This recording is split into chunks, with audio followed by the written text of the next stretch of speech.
it manifests and learns to live in your body. The truth is, now for us women, this isn't just about you suddenly feel like crying. It feels like you're doing things faster, then why is rest the hardest thing to do?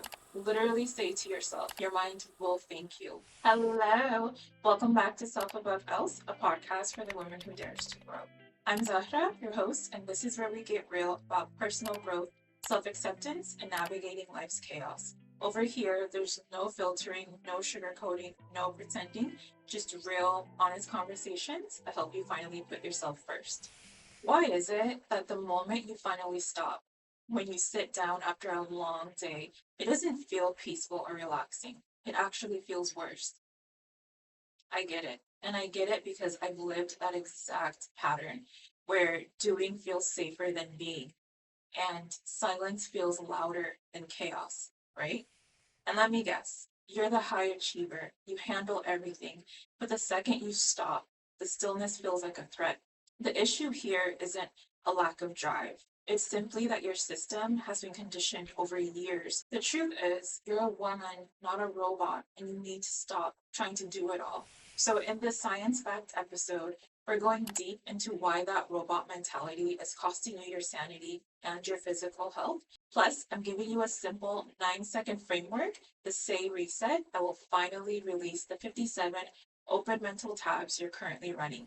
You've been told multitasking is a strength, that being the woman who can juggle everything career, relationships, family, goals, health, sleep is something to be proud of. And it is. But while we call it multitasking, scientists call it task switching. And it comes with a price.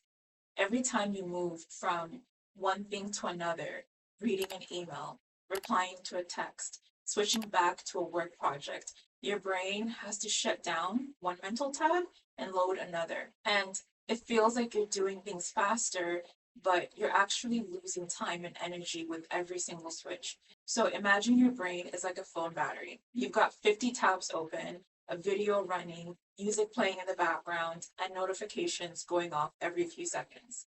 What happens? Your phone slows down, it overheats, and the battery drains faster and loses its quality. That's your brain. And when you live in that constant state of fast switching, constant responsiveness, and never truly finishing one thought or one task before starting another, you create the illusion of productivity, but you lose your ability to sustain focus, which is what the scientists call cognitive endurance, your brain's ability to stay steady and clear. Now, for us women, this isn't just about work. It's about the invisible labor that never stops running in the background for us. Even when you're resting, you're still mentally tackling everything: the groceries, the friend who's upset, the email you forgot to send, the dinner you need to plan, the subscription that renews tomorrow. You're constantly scanning for what needs your attention. That is mental load, and it's exhausting. The human brain wasn't built to run 8 apps at once. Your nervous system interprets this constant juggling as a threat because, from a biological standpoint, being unpredictable means danger. So, without even realizing it, your body starts releasing more stress hormones like cortisol all day long. That's why you snap over something small. Why you suddenly feel like crying at the most random time. Why you wake up tired even when you've gotten adequate sleep. You're not overly emotional or being dramatic. You're depleted, and your system's been running on fumes. So when you find yourself asking, why am I always this tired? The answer isn't a lack of discipline or laziness. It's biology catching up to you. And that depletion doesn't stay in your head. It manifests and learns to live in your body. And you've probably felt it. The constant tension in your shoulders, the headache that never really goes away, the gut issues that flare up whenever you're stressed.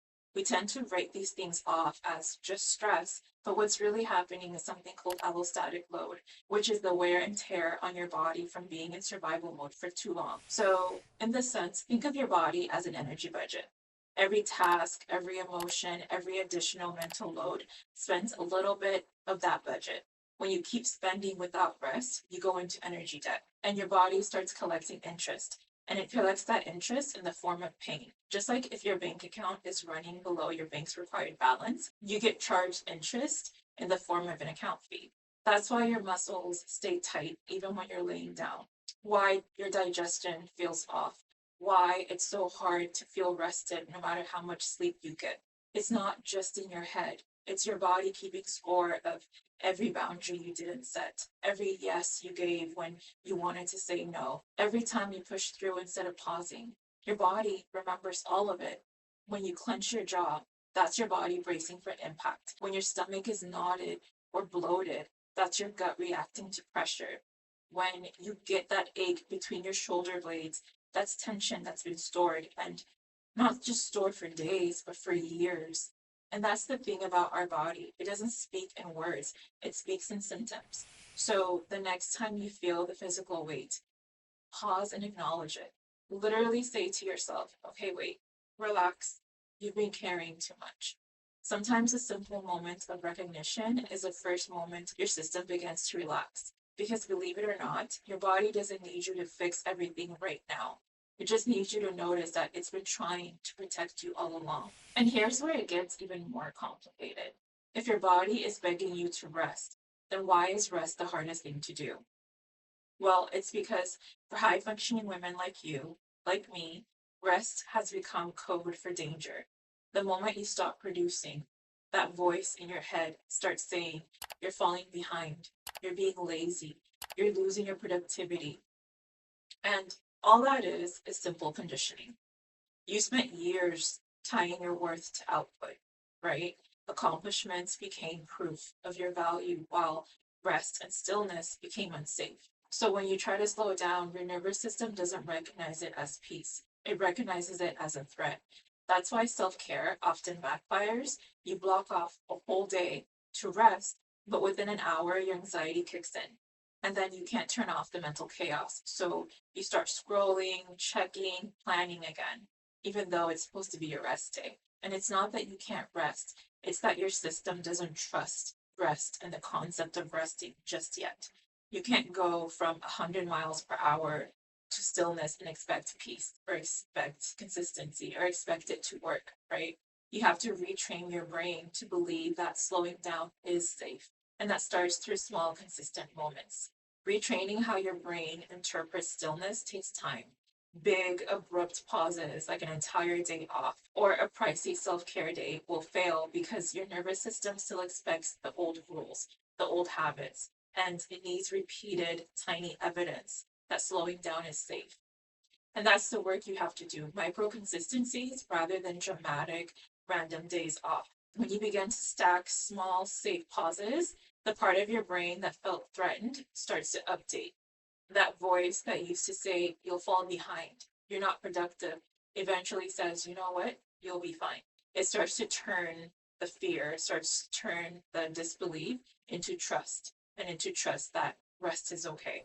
This is where the say reset comes in. A 9-second framework designed to begin rewiring your brain's stress response. No spa days, no vacations, just 9 seconds, 3 times a day, or however many times you'd like to do it. And here's how it works. So, step one, take 3 deep breaths. So, you want to inhale through your nose for 4 counts and then exhale slowly through your mouth for 6. That longer exhale sends a signal to your vagus nerve, which is the calm switch in your body that says, I am safe. The best part of this is research shows slow, extended exhales help reduce heart rate and ease stress responses, which is a good thing. Now, step two, you want to find 3 points of contact. Feel your feet on the floor, feel your body supported by a chair or your spine being supported by your chair. Notice where your hands are resting. Are they on your lap? Are they on your desk? This grounds you in the present moment by safely pulling you out of your mind and your thoughts and back into your body. And lastly, step three, ask yourself one question. What is one real need I have right now? Not what you should do, not what's next on the list, a real need. It could be water, it could be a quick stretch, it could be a workout, it could be a nap, it could be 1 minute of silence before opening another tab, it could be anything. But what is one real need that you have right now? The answer is usually small, and that's it.